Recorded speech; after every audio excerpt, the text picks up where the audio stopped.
ಮಾಜಿ ಸಿಎಂ ಅರಸು ಪ್ರತಿಮೆ ತೆರವು ವೇಳೆ ಅವಘಡ ಸಂಭವಿಸಿತ್ತು. ಇದರ ಹಿನ್ನೆಲೆ ಮೈಸೂರು ಜಿಲ್ಲಾಧಿಕಾರಿ ಕಚೇರಿ ಮುಂದೆ ಪ್ರತಿಮೆಯನ್ನ ಮರು ಪ್ರತಿಷ್ಠಾಪನೆ ಮಾಡಲಾಗುತ್ತೆ. ಮಾಜಿ ಸಿಎಂ ಅರಸು ಪ್ರತಿಮೆಯನ್ನ ಪ್ರತಿಷ್ಠಾಪನೆ ಮಾಡುವ ವಿಚಾರಕ್ಕೆ ಸಂಬಂಧಪಟ್ಟ ಹಾಗೆ ಹಿಂದೆ ಪ್ರತಿಷ್ಠಾಪಿಸಿದ್ದ ಅರಸು ಪ್ರತಿಮೆ ಬಗ್ಗೆ ಆಕ್ಷೇಪಣೆ ಕೇಳಿಬಂದಿತ್ತು. ಮತ್ತೊಂದು ಪ್ರತಿಷ್ಠಾಪನೆ ಮಾಡಿಸಿ ಪ್ರತಿಮೆಯನ್ನ ಅದೇ ಜಾಗದಲ್ಲಿ ಪ್ರತಿಷ್ಠಾಪನೆ ಮಾಡಿ ಅಂತ ಎರಡನೇ ಪ್ರತಿಮೆಯನ್ನ ತಯಾರಿಸಿಕೊಟ್ಟಿರುವ ಖ್ಯಾತ ಶಿಲ್ಪಿ ಅಯೋಧ್ಯೆ ರಾಮಮೂರ್ತಿಗೆ ಬಳಸಿದ್ದ ಕಲ್ಲನ್ನೇ ಬಳಕೆ ಮಾಡಲಾಗ್ತಾ ಇದೆ. ಸುಮಾರು 8 ಟನ್ ತೂಕದ 10 ಅಡಿ ಎತ್ತರದ ಅರಸು ಪ್ರತಿಮೆ ಇದು. 6 ತಿಂಗಳ ಅವಧಿಯಲ್ಲಿ ತಯಾರಾಗಿರುವ ಏಕಶಿಲಾ ಮೂರ್ತಿ. ಮಾಜಿ ಸಿಎಂ ಅರಸು ಪ್ರತಿಮೆ ತೆರವು ಮಾಡುವ ಸಂದರ್ಭದಲ್ಲಿ ಅವಘಡ ಸಂಭವಿಸಿತ್ತು. ಹಳೆ ಪ್ರತಿಮೆಯಲ್ಲಿ ಅರಸು ಅವರ ಮುಖಭಾವ ಹಾಗೆ ಹೋಲಿಕೆ ಸರಿಯಾಗಿಲ್ಲ ಅಂತ ಸಾರ್ವಜನಿಕರು ಆಕ್ಷೇಪವನ್ನ ಎತ್ತಿದ್ರು. ಅದನ್ನ ಬದಲಾವಣೆ ಮಾಡಬೇಕು ಅನ್ನೋದಕ್ಕೂ ಕೂಡ ಮುಂದಾಗಿತ್ತು. ಕ್ರೇನ್ನ ಮೂಲಕ ಪ್ರತಿಮೆಯನ್ನ ಎತ್ತುವಂತ ಸಂದರ್ಭದಲ್ಲಿ ಆಯತಪ್ಪಿ ಕೆಳಗೆ ಬಿದ್ದೋಗುತ್ತೆ ಆ ಪ್ರತಿಮೆ. ಅದಾದ ನಂತರದಲ್ಲಿ ತಲೆ ಹಾಗೆ ಕೈಭಾಗ ಮುರಿದು ಇಬ್ಬಾಗವಾಗಿತ್ತು. ಈ ದೃಶ್ಯದಲ್ಲಿ ಗಮನಿಸ್ತಾ ಇದ್ದೀರಿ.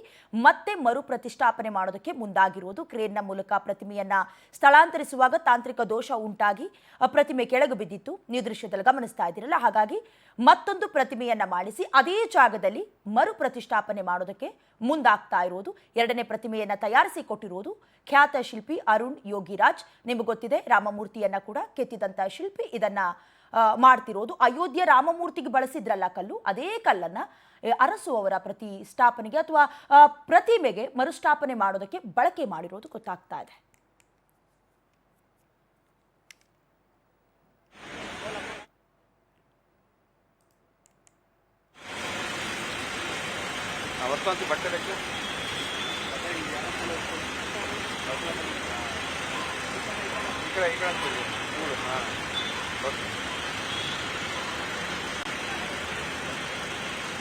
ಈ ಹಿಂದೆ ಕ್ರೇನ್ನ ಮೂಲಕ ಸೇಮ್ ಆಸ್ ಇಟ್ ಈಸ್ ಇದೇ ರೀತಿ ಇತ್ತು. ಮುಖಭಾವ ಸ್ವಲ್ಪ ಒಪ್ಪಿಕೊಳ್ಳುವಂತೆ ಇರಲಿಲ್ಲ. ಸಾರ್ವಜನಿಕರು ಕೂಡ ಆಕ್ರೋಶ ಹೊರಹಾಕಿದ್ರು. ಇಲ್ಲ, ಮುಖಭಾವವನ್ನು ಚೇಂಜ್ ಮಾಡಬೇಕು ಅಂತ. ಅದೇ ಸಂದರ್ಭದಲ್ಲಿ ಕ್ರೇನ್ನ ಮೂಲಕ ಎತ್ತುವಾಗ ಇಬ್ಬಾಗ ಆಗಿತ್ತು ಪ್ರತಿಮೆ. ಹಾಗಾಗಿ ಸಾರ್ವಜನಿಕ ವಲಯದಲ್ಲೂ ಕೂಡ ಮರು ಪ್ರತಿಷ್ಠಾಪನೆ ಆಗಬೇಕು, ಬೇರೆ ಒಂದು ಪ್ರತಿಮೆಯನ್ನ ಮಾಡಿ ಅನ್ನೋದಾಗಿ ಒತ್ತಾಯ ಕೇಳಿ ಬರ್ತಾ ಇತ್ತು. ಜಸ್ಟ್ 6 ತಿಂಗಳ ಅವಧಿಯನ್ನ ತೆಗೆದುಕೊಂಡು ಏಕಶಿಲಾ ಮೂರ್ತಿ, ಒಂದೇ ಕಲ್ಲಿನಿಂದ ಪ್ರತಿಷ್ಠಾಪನೆ ಮಾಡಿದಂತಹ ಶಿಲೆಯನ್ನ ಈಗ ಮರು ಪ್ರತಿಷ್ಠಾಪನೆ ಮಾಡೋದಕ್ಕೆ ಮುಂದಾಗ್ತಾ ಇದೆ ಜಿಲ್ಲಾಡಳಿತ. ಜೊತೆಗೆ ಮೈಸೂರು ಜಿಲ್ಲಾಧಿಕಾರಿಯ ಕಚೇರಿಯ ಮುಂಭಾಗವೇ ಪ್ರತಿಮೆಯನ್ನ ಮರು ಪ್ರತಿಷ್ಠಾಪನೆ ಮಾಡೋದಕ್ಕೆ ಮುಂದಾಗ್ತಾ ಇರುವುದು. ಅಂದ್ರೆ ಈ ಹಿಂದೆ ಮೈಸೂರು ಜಿಲ್ಲೆಗೆ ಕೊಟ್ಟಂತಹ, ಆಗ ರಾಜ್ಯ ಆಗಿತ್ತು, ಆ ಸಂದರ್ಭದಲ್ಲಿ ಕೊಟ್ಟಂತಹ ಕೆಲ ಕೊಡುಗೆಗಳನ್ನ ಸ್ಮರಣೆ ಮಾಡೋದಕ್ಕೆ, ಜೊತೆಗೆ ಮಾಜಿ ಸಿಎಂ ಆಗಿದ್ರು. ಹಾಗಾಗಿ ಅದನ್ನೆಲ್ಲ ಗಮನಿಸಿ ಪ್ರತಿಷ್ಠೆಯನ್ನ ಅಥವಾ ಪ್ರತಿಮೆಯನ್ನ ಮರು ಪ್ರತಿಷ್ಠಾಪನೆ ಮಾಡಬೇಕು ಅನ್ನೋದಾಗಿ ಕೂಗು ಕೇಳಿ ಬಂದಿತ್ತು. ಹಾಗಾಗಿ ಈಗ ಏಕಶಿಲೆಯಿಂದ ಅಯೋಧ್ಯೆ ರಾಮಮೂರ್ತಿಗೆ ಬಳಸಿದ ಕಲ್ಲನ್ನು ಬಳಕೆ ಮಾಡಿಕೊಂಡು ಸುಮಾರು 8 ಟನ್ ತೂಕ, 8,000 kg ಬರುತ್ತೆ, 10 ಅಡಿ ಎತ್ತರದ ಪ್ರತಿಮೆಯನ್ನ ಮರುಸ್ಥಾಪನೆ ಮಾಡೋದಕ್ಕೆ ಮುಂದಾಗ್ತಾ ಇರೋದು. ಇನ್ನು ಇದೇ ವಿಚಾರಕ್ಕೆ ಸಂಬಂಧಪಟ್ಟ ಹಾಗೆ ಹೆಚ್ಚಿನ ಡೀಟೇಲ್ಸ್ ಅನ್ನ ದೂರವಾಣಿ ಸಂಪರ್ಕದ ಮೂಲಕ ಕೊಡ್ತಾರೆ ನಮ್ಮ ಪ್ರತಿನಿಧಿ ಪ್ರೇಮ್ ಕುಮಾರ್.